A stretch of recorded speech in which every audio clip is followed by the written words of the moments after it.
Shalom, queridos, a paz do Senhor Jesus Cristo. Amados, a vida vem antes das obras.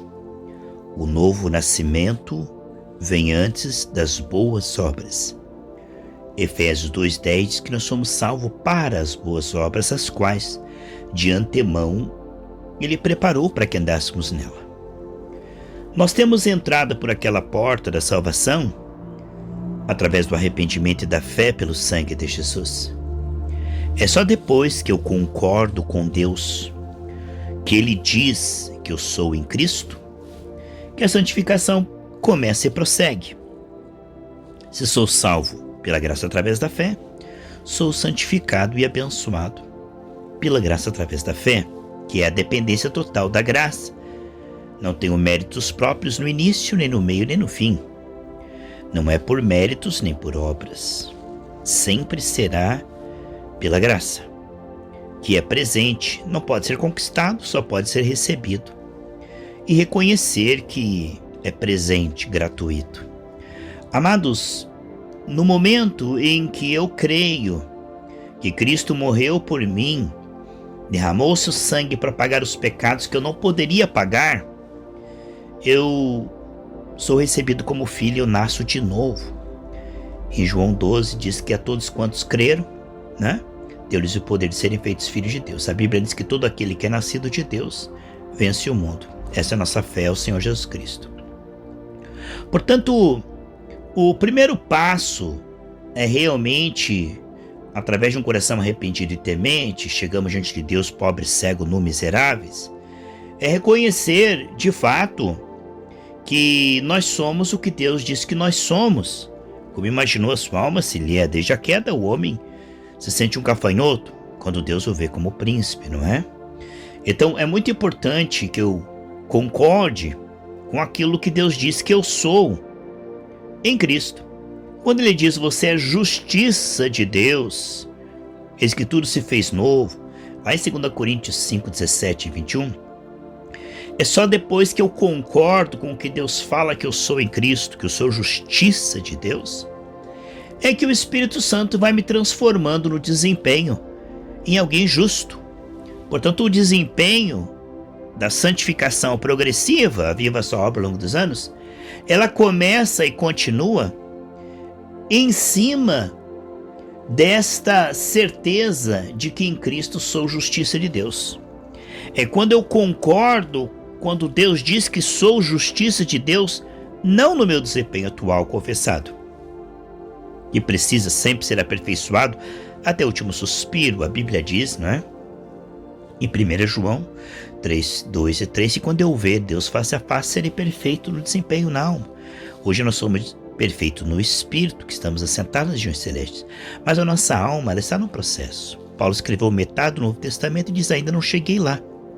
Portanto, aquele que começou em nós a boa obra, Filipenses 1:6, ele está completando. 1 Tessalonicenses capítulo 5, versículo 23 e 24, que é ele que santifica o nosso espírito, alma e corpo, para sermos repreensíveis para a vinda do Senhor. Eu sou o Senhor que te santifica. Portanto, a alma sempre precisará de cura. Nunca chegará um momento em que eu e você estaremos 100% na alma. Não, meus irmãos. Por um lado, não podemos estar culpados, por outro lado, não podemos estar conformados. Já aceitos no amado, nenhuma condenação, precisamos de correção. Em Hebreus 12 diz que Deus está corrigindo todos aqueles que recebem por filho. Ora, após a salvação, entramos num processo maravilhoso de santificação, aonde o Senhor vai nos levar os santos à maturidade, porque nós nascemos de Deus como bebês espirituais. Então nós precisamos agora sarar a nossa alma.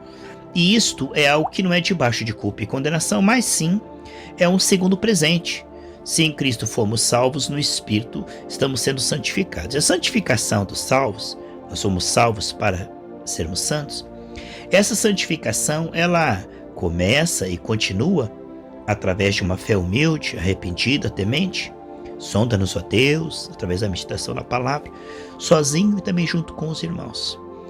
Oração juntos com os irmãos, sozinho também, Temos que ser humildes para depender do sangue de Jesus e também humildes para depender dos nossos irmãos.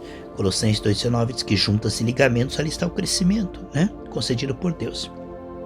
Portanto, o Provérbio 18 diz que aquele que se isola não está sendo sábio.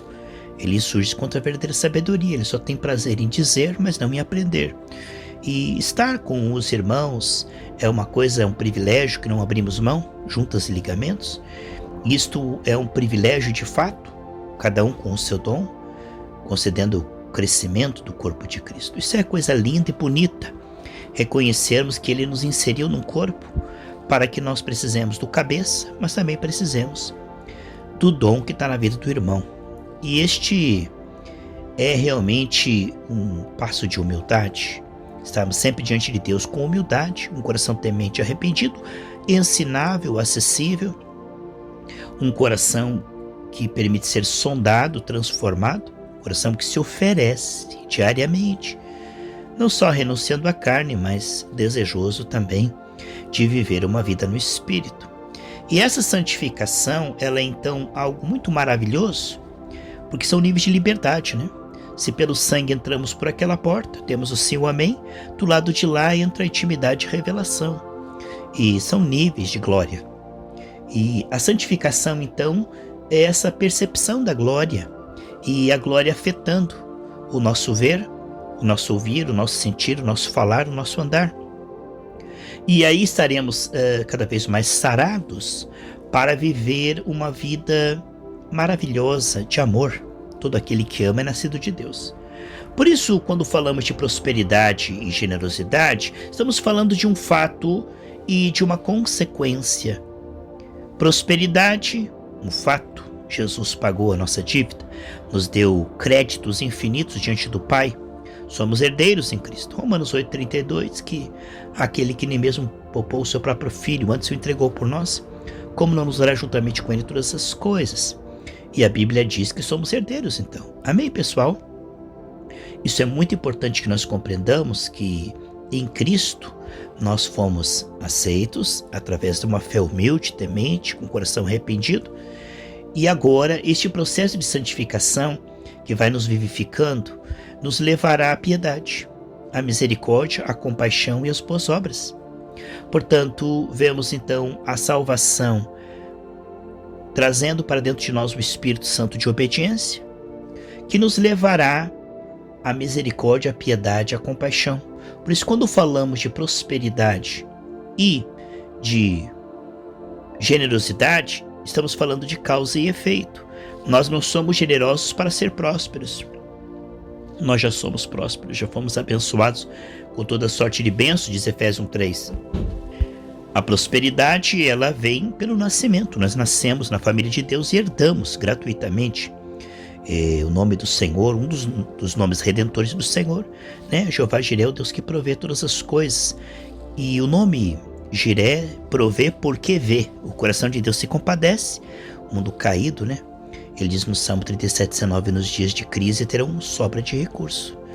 Então nós vemos que em 2 Coríntios, capítulo 8, versículo 9, diz que Jesus se fez pobre. Ele levou a pobreza para que sejamos prósperos.